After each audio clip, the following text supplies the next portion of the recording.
엔필드 한번 시동을 한번 걸어볼까요?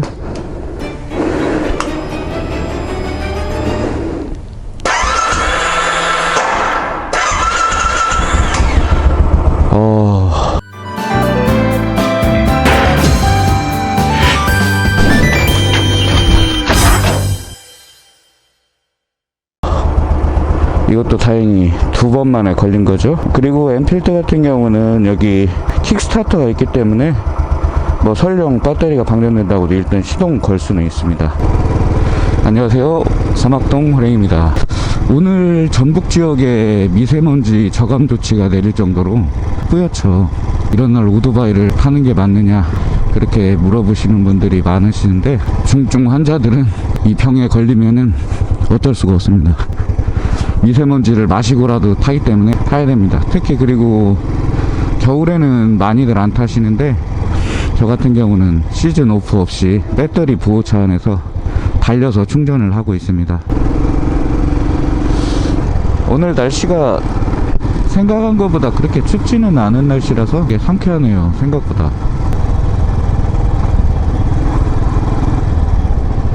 깜빡이도 안 넣고 완전히, 아니 저러면서 무슨 이륜차들 욕을 하는 거야. 자기네들도 저렇게 깜빡이고 뭐고 하나도 안 지키면서. 예? 그러니까 이륜차 욕하는 사람들, 예?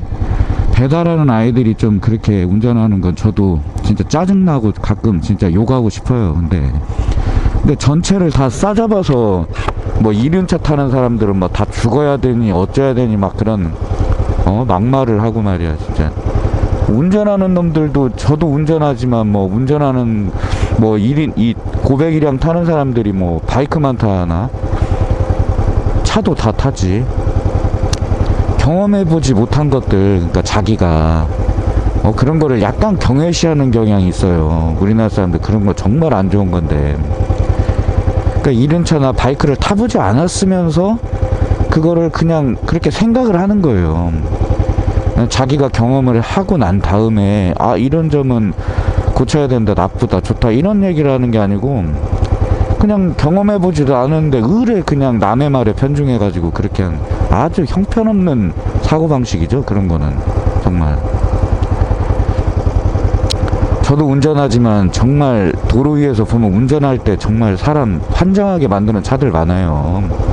그러니까 단편적으로 자기는 차는 옳고 바이크는 틀리다, 이거는 정말 무슨 아메바 대가리가 아메바도 아니고 진짜, 예? 그건 아니라고 봐요. 제가 과격한 언사를 워낙 좋아하는지라 제가 이렇게 하고 있는데, 그건 좀 아닌 것 같습니다. 아닌 건 아닌 거야 진짜. 예? 뭘 해보고 뭐든지 경험을 해보고서나 이렇게 해야 돼요. 그러니까 좋다 나쁘다 이런 것들을 자기들이 말할 수 있는 권리가 주어지는 거예요. 그게. 저희 가게에 도착했습니다. 아침도 괜히 열렸네. 참나. 네. 저는 이제 열심히 일을 하고 퇴근 후에 가볍게 리뷰를 하면서 주행을 한번 해보겠습니다. 이 로얄 엔필드 클래식 500을 사고 제대로 80km 이상을 달려본 적이 없는 것 같아요. 군산에서 테스트하기는 역시 새만금이 가장 좋은 것 같아서 이쪽으로 이동하고 있습니다. 여기가 뻥 터진 길이라서 한 100km까지 지금 달리고 있는데요. 손으로 오는 진동, 그러니까 시트로 오는 진동은 거의 없는 것 같은데, 이렇게 그 다음에 발바닥을 간질간질하게 오는 진동이 있죠. 그게 100km부터 올라오는 것 같아요. 한 80km까지는 거의 뭐 진동이 없고, 저 같은 경우는 또 할리 데이비슨을 타기 때문에 뭐 이런 바이크에서 오는 진동 자체는 그렇게 낯설지가 않거든요. 근데 이제 이 단기통 진동은 간질간질하게 이렇게 올라오는 진동이 있어요. 그 진동이 한 100km부터 올라오는 것 같습니다. 자, 이제 새만금에 올라탔습니다. 이 새만금은 아시다시피 여기에 바다 위잖아요. 이렇게 바람도 많이 불고 이 바닷바람이라서 굉장히 춥습니다.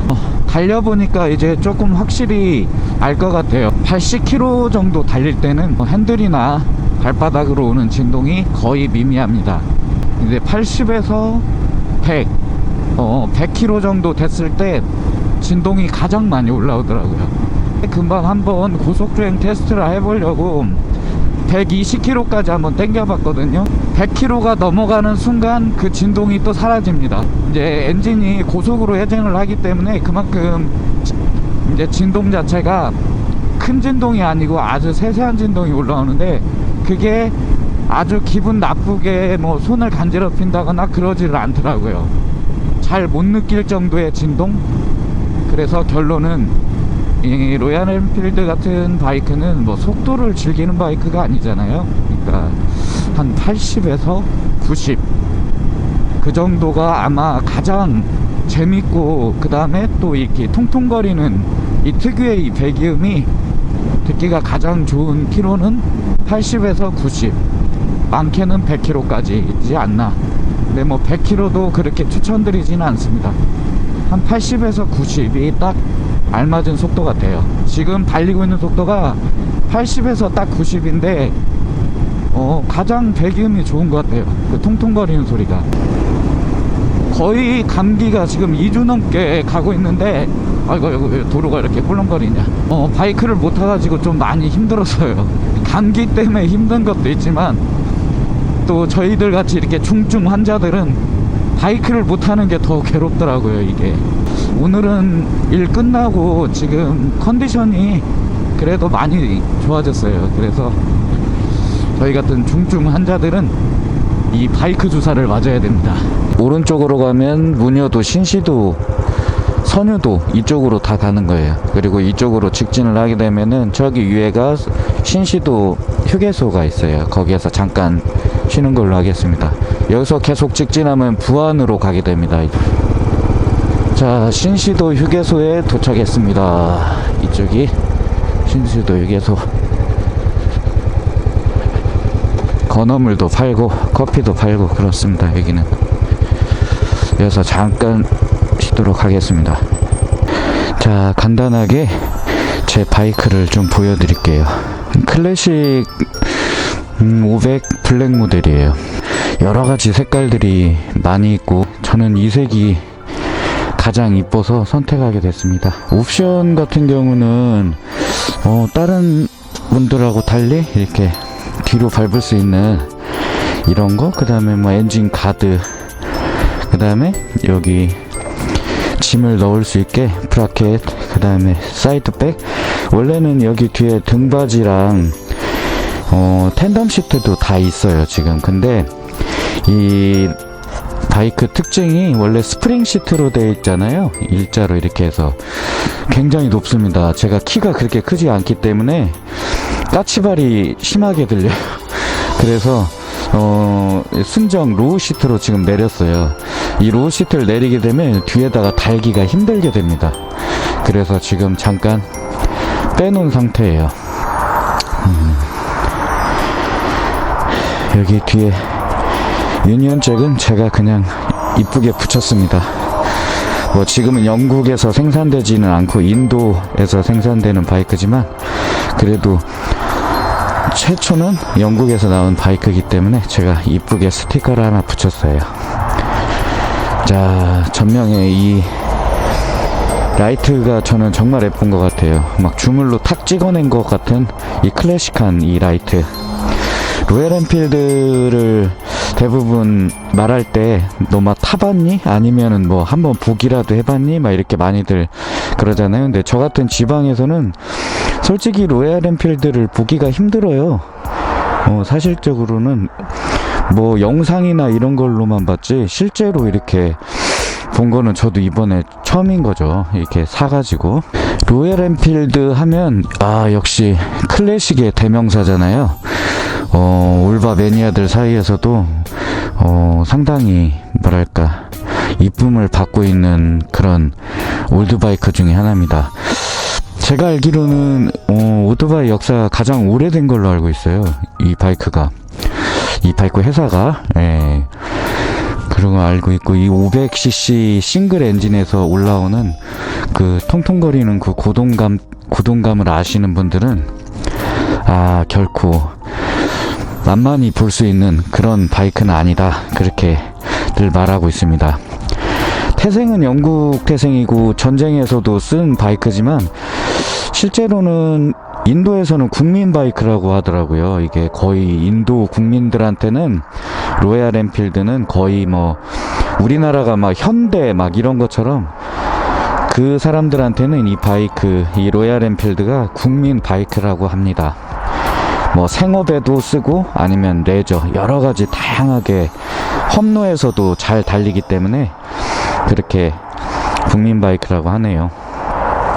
근래 들어서 그 수년간 트렌드라고 하자면은 이 사진기도 레트로 감성, 약간 필름 카메라 같은 그런 디자인, 그 다음에 특히나 이 바이크에서도 클래식한 그 레트로 감성의 바이크들이 꽤 지금 몇 년간 이 시장의 트렌드를 잡고 있었어요. 사는 사람들이 그만큼 요구를 하니까 이걸 제조하는 회사들도 거기에 맞게끔 이렇게 만들지 않나 그런 생각이 듭니다.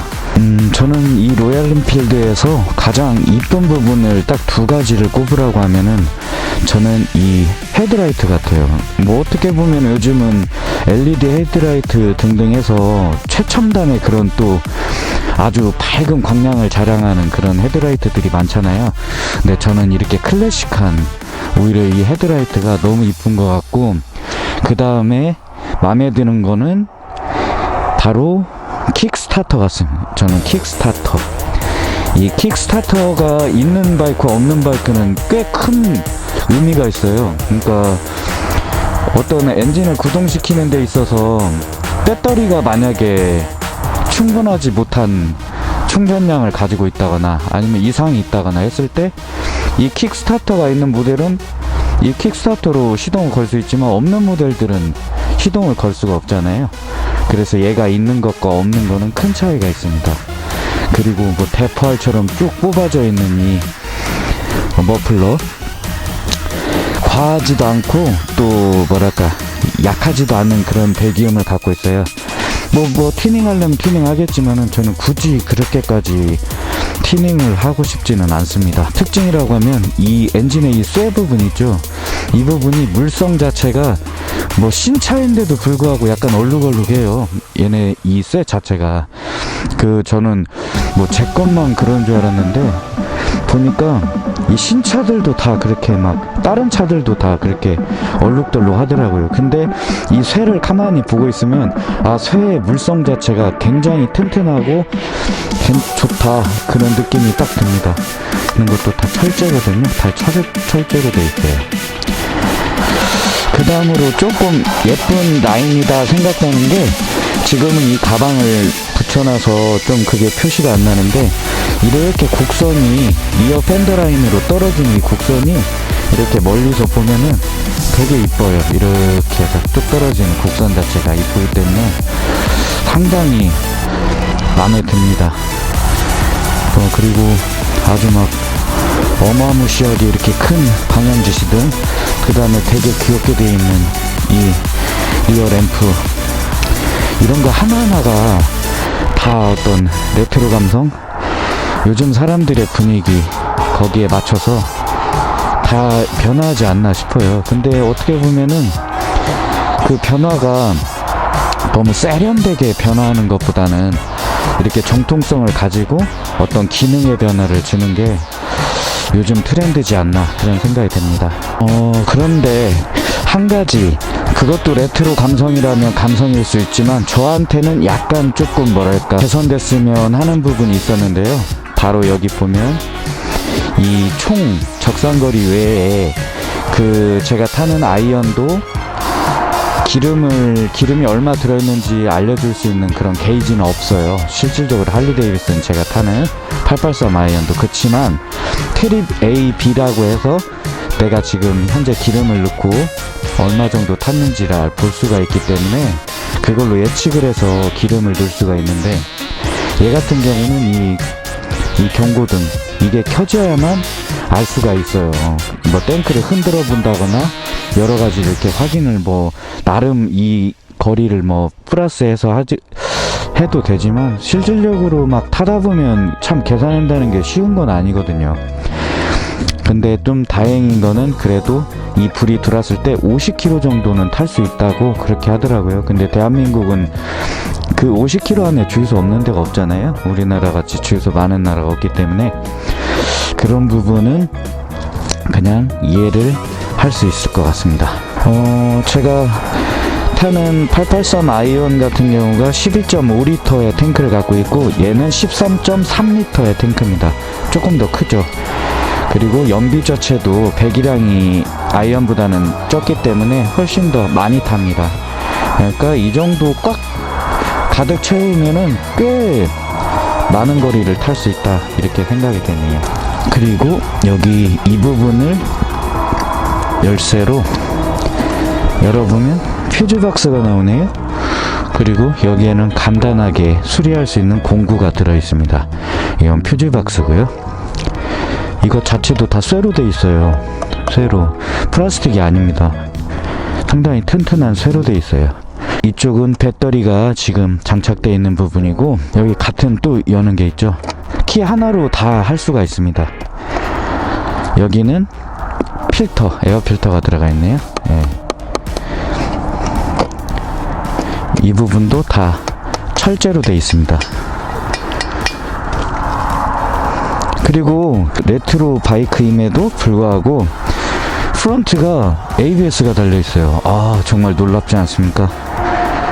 이런 부분은 정말 좋은 부분 같아요. 어떤 정통성이나 디자인은 옛날 바이크로 가되 이런 어떤 제동 성능을 높여줄 수 있는 ABS, 그 다음에 텔레스코픽 이 쇼바, 프론트 쇼바, 이런 부분이 타는 데 있어서 굉장히 승차감을 좋게 해줍니다.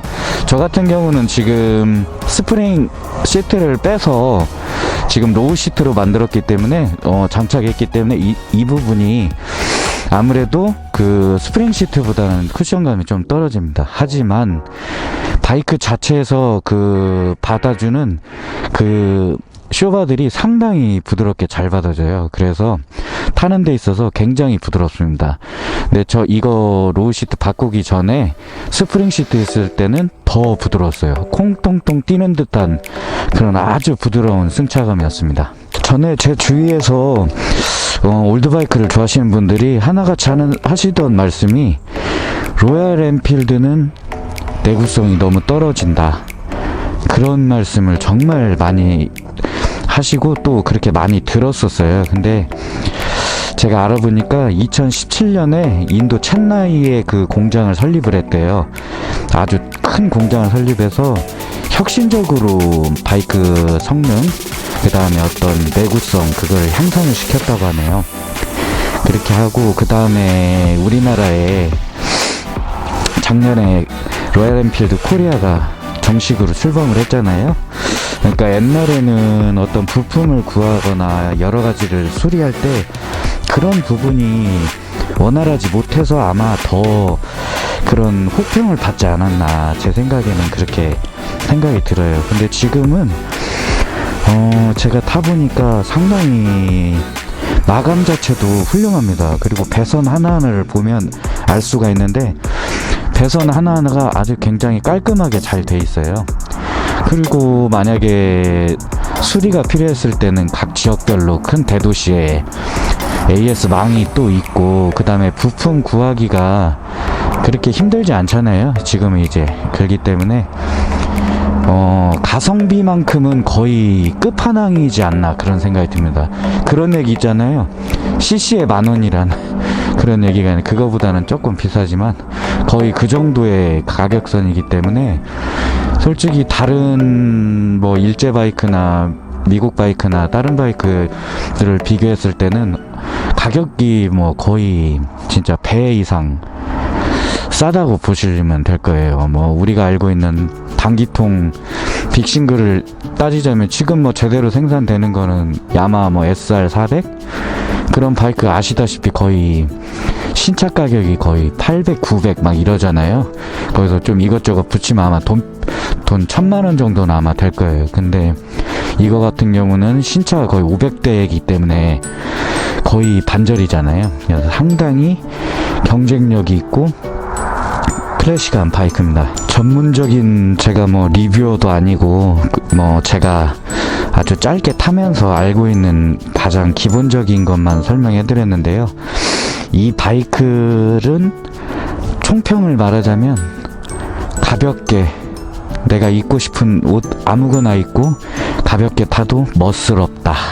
한마디로 정의하면, 예를 들어서 뭐 우리가 레플리카를 탈 때는 그에 맞는 복장을 갖추면 좀 예쁘잖아요. 더 안전한 것도 있고, 그 다음에 또 아메리칸 바이크를 타시는 분들은 또 그 나름의 또 멋을 내는 방법이 있고, 근데 이 로얄 엔필드는 한마디로 그냥 청바지에 운동화, 아주 시원한 티셔츠, 그 다음에 가벼운 헬멧을 타고 아주 고속을 즐기는 것보다 경치를 즐기는 그런 바이크지 않나. 굉장히 타보면 재밌습니다. 제가 타는 아이언 883과는 완전히 다른 그런 매력, 아주 그런 재미가 있는 그런 바이크예요. 그래서 뭐 입문하시는 분들한테도 좋을 것 같고, 바이크 무게가 가볍고, 일단 그 다음에 끌바라고 해서 바이크를 그냥 제가 자전거처럼 끌고 다녀요. 그냥 이렇게 손으로 밀 수도 있고 뒤로도 갈 수도 있고 막 그런 식으로인데, 솔직히 아이언은 제가 그렇게까지는 못 하겠더라고요. 무게 자체가 아이언이 거의 한 250kg가 넘는 걸로 알고 있어요. 근데 얘 같은 경우가 160kg대니까 벌써 100kg 가까이 차이가 나잖아요. 그냥 손쉽게 아주 그냥 가볍게 이렇게 밀고 뭐 뒤로 당기고 할 수가 있습니다.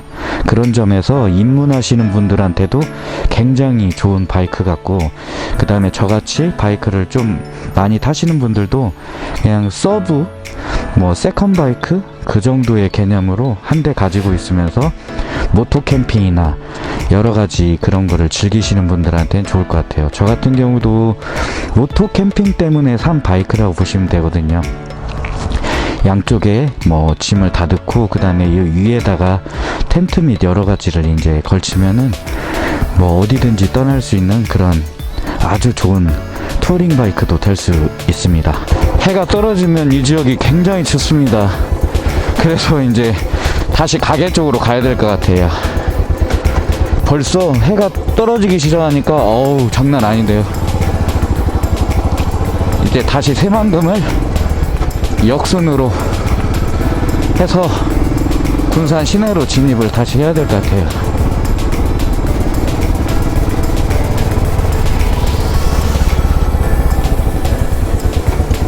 여기 나갈 때 항상 조심해야 돼요. 이 위에서 차가 올라올 수도 있고 그렇기 때문에 조심해야 됩니다. 자고로 오토바이 탈 때는 눈이 10개 있어도 부족한 것 같아요. 네. 그만큼 주의해서 타야 된다는 그런 말이겠죠. 네. 딱 지금 이 속도가 80km 정속 주행하는 속도인데요, 가장 편한 것 같아요. 이 속도 역시나 바이크한테도 무리가 안 가는 것 같고, 그리고 또 주행할 때 느끼는 어떤 부드러움, 그런 게 최고로 좋은 속도 같아요. 80, 90 왔다 갔다 그 정도가. 100km부터는 간지럽습니다.